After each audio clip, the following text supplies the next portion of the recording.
આજ મુદ્દે વધુ જાણકારી આપી રહ્યા છે મારા સંવાદદાતા પ્રતીક જાધવ।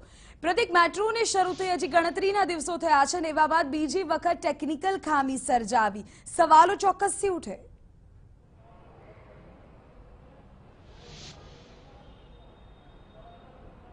વિધિ ચોક્કસથી આજે 9મો દિવસ છે મેટ્રો શરૂ થયા અને 9 દિવસ દરમિયાન આજે બીજી વખત જે મેટ્રો છે તેમાં ટેકનિકલ ખામી સર્જાઈ હતી।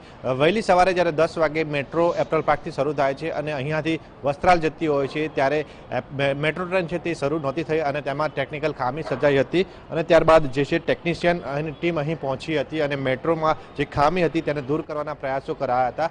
લગભગ અડધો કલાક જેટલો સમય થયા બાદ જે ટેકનિકલ ટીમ છે તેમના દ્વારા જે ટેકનિકલ ખામી હતી તે દૂર કરવામાં આવી હતી અને મેટ્રો ટ્રેન છે તે ફરી એકવાર શરૂ થઈ હતી। હાલ મેટ્રો ટ્રેન શરૂ થયા બાદ એપ્રલ પાર્કથી વસ્ત્રાલ ગામ સુધી ગઈ છે, પરંતુ હાલ જે મેટ્રો ટ્રેન અહીંથી રવાના થઈ છે તેમાં કોઈ પેસેન્જર નથી ગયા, ફક્ત ટેકનિકલ ટીમ અહીંથી રવાના થઈ છે, કારણ કે જે રીતે ટેકનિકલ ખામી સર્જાઈ હતી મેટ્રો ટ્રેનને શરૂ થવામાં તે ટેકનિકલ ખામી દૂર થઈ છે કે નહીં તે ચકાસવા માટે આ ટીમ અહીંથી વસ્ત્રાલ ગઈ છે અને વસ્ત્રાલથી મુસાફરોને લઈને પરત ફરે તેવી શક્યતા વ્યક્ત કરવામાં આવી છે। જોકે વાત કરવામાં આવે તો 10 દિવસની અંદર આ એક બીજી વાર ટેકનિકલ ખામી સર્જાઈ છે। અગાઉ પણ ટેકનિકલ ખામી સર્જાઈ હતી જેમાં ચાલુ ટ્રેનની અંદર એસી બંધ થઈ ગયા હતા અને દરવાજા છે તે લોક થઈ ગયા હતા, જેને કારણે મુસાફરોને 10 મિનિટ જેટલું સફોકેશન થયું હતું। આ દરમિયાન ટેકનિકલ ટીમે પણ ઘટના સ્થળે પહોંચીને જે ખામી હતી તે દૂર કરી હતી અને આજે પણ આ રીતે ટેકનિકલ ખામી સર્જાઈ હતી। અડધો કલાક જેટલો સમય હતો જ્યાં ટ્રેન લેટ થઈ છે અને જેના કારણે મુસાફરો છે તેમને રાહ જોવાનો વારો આવ્યો છે। હાલ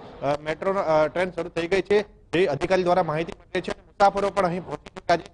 ગણતરીની મિનિટોમાં જ ટ્રેન છે તે વસ્ત્રાલથી એપ્રલ પાર્ક પહોંચશે અને ત્યારબાદ જે રૂટીન જે મેટ્રોની જે મુસાફરી છે તે અમદાવાદના લોકો માણી શકશે। બિલકુલ પ્રતીક, આભાર આ તમામ જાણકારી બદલ। તો આપને જાણતી કે અડધો કલાક જેટલો સમય આ ટ્રેનને રોકવાની ફરજ પડી હતી કારણ કે કોઈ તકનીકી ખામી સર્જાઈ હતી। અત્યારે તો આ મેટ્રો વસ્ત્રાલથી એપ્રલ પાર્ક સુધી ગઈ છે, પરંતુ તેમાં ફક્ત ટેકનિકલ સ્ટાફ ગયો છે, જેથી કોઈ અગવડતા સર્જાય તો મુસાફરોને હાલાકીનો સામનો ન કરવો પડે।